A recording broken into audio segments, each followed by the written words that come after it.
I've been coming here since '83. There's been so many companies that have, sprung up and gone to great success, others that disappeared, but the one thing that they all have in common is the first year they come here, they've got to make noise. And no better way than making noise than putting down big bucks to capture the hot movie of the festival at the moment, and you're in all the headlines. And so there's a lot of new guys here, and it looks like they're doing the headline thing.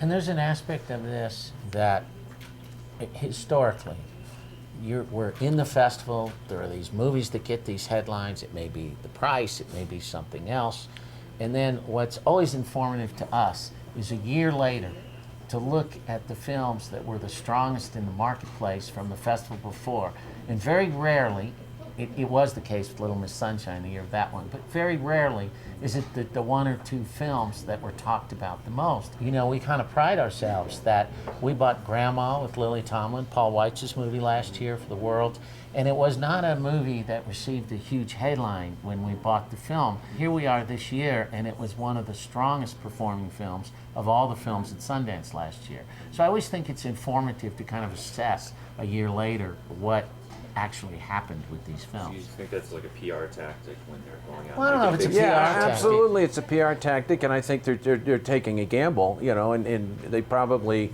if they were in business 3 more years, they might not have taken that gamble in the 3rd year with the same scenario. The thing about the festival that I think is exciting is that if you look at perspective, in years past, the only, 5-10 years ago even, the only way you could get your film seen was to have a theatrical distribution.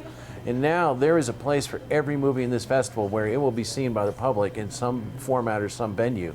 And to me, that's what's great, because there's so many movies that sort of just disappeared in years past, but not anymore. Our goal is to have great movies from around the world and certainly promote the films, promote the talent, and make money for our company. I think if you go through the various companies here, they're all a little different in what their missions are, but for Amazon and Netflix and HBO, they want you to subscribe. They want you to pay to subscribe. That's not about the movie, it's about the company, and it's about the company name being associated with the movie. So it's a very different financial situation. So, for them, if they make the headline, think of what it would cost to get that. Donald Trump does it all the time. It's free advertising. My trips to your kiss, no sooner